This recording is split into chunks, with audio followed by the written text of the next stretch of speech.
दोस्तों आप सभी को राम राम। बात करेंगे कल के मार्केट के बारे में, जो कि बहुत ही इंपॉर्टेंट अपडेट है। आप समझ सकते हो कि ये सिचुएशन बदलने वाली अपडेट है।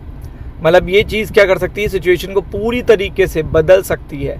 निफ्टी हो या निफ्टी बैंक हो, फ्राइडे को, थर्सडे को मैंने बताया था फ्राइडे के लिए सेल ऑन राइज स्ट्रैटेजी, जिन्होंने लगाई बहुत अच्छा प्रॉफिट हुआ होगा। 58,000 के नीचे निफ्टी बैंक स्टिल क्लोज हुआ है।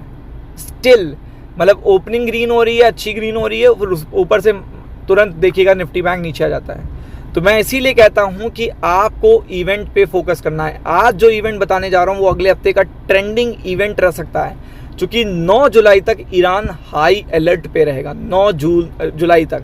और आप समझ सकते हो इसी बीच में मार्केट भी नर्वस रहेंगे। तो एक एक करके बताते हैं, लेकिन कल की स्ट्रैटेजी रहेगी सेल ऑन राइज। और कल का मार्केट अगर ग्रीन खुलता है या गैप अप खुलता है, तब भी आपको स्ट्रैटेजी को चेंज नहीं करना है। मतलब ग्रीन खुलता है या गैप अप खुलता है तो सेम स्ट्रैटेजी आपकी लगेगी। और कहाँ पे देखिएगा रेजिस्टेंस है, तो निफ्टी बैंक के लिए, निफ्टी 50 के लिए तो रेजिस्टेंस 24,360 के आसपास है। यहाँ पे अगर आगे जाएगा, इसके ऊपर आ जाएगा तो प्रेशर बढ़ेगा ही बढ़ेगा। बहुत ज़्यादा कॉल राइटिंग हो रही है यहाँ पे, बहुत ज़्यादा कॉल राइटिंग है, क्योंकि सभी को पता है कि ईरान यूएस के बीच में जो संबंध है वो इतने अच्छे नहीं चल रहे हैं। और ईरान अपनी पावर दिखाने की कोशिश कर रहा है, ताकत दिखाने की कोशिश कर रहा है, तो वो बहुत बड़ी बात है।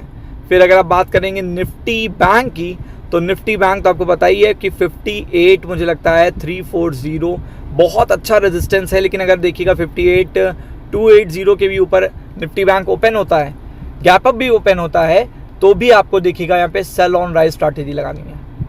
और अब देखिएगा सेल ऑन राइज स्ट्रैटेजी के बाद आपको क्या करना है, यहाँ पे देखिएगा अगर 58,000 के नीचे रहता है ये पर्टिकुलर बैंक, तो आपको कम से कम 400 पॉइंट देगा नीचे की तरफ।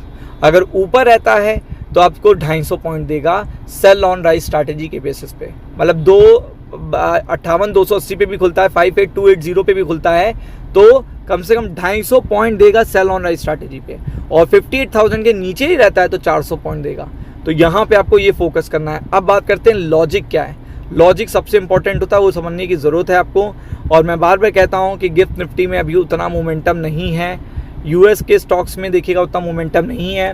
सारे देखिएगा जो स्कैनिंग हो रही है ईरान में, 4 जुलाई से जो फ्यूनरल स्टार्ट हुआ है आयतुल्ला खामनेई का, तो आपको पता है ये बहुत सेंसिटिव इन्फॉर्मेशन है। सेंसिटिव इन्फॉर्मेशन के साथ सिचुएशन भी बहुत सेंसिटिव है।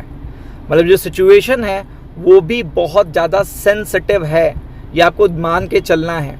ये बहुत ही इंपॉर्टेंट इन्फॉर्मेशन दे रहा हूँ कि ये भी चीज़ आपको मान के चलनी है।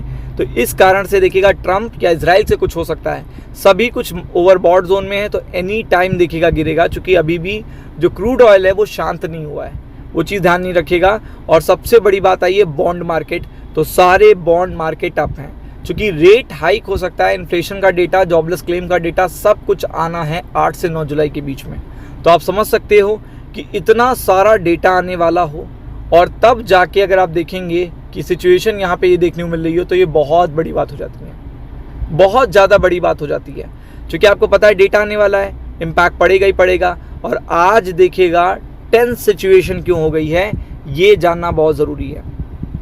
तो आप देख सकते हैं कि यहाँ पे मिलियंस मोर खामनेई, तो आप देख सकते हैं मिलियंस बताया जा रहा है, 20 मिलियन, 2 करोड़ लोग देखिएगा शायद खामनेई के फ्यूनरल में इकट्ठा हो सकते हैं 4 जुलाई से 9 जुलाई के बीच में।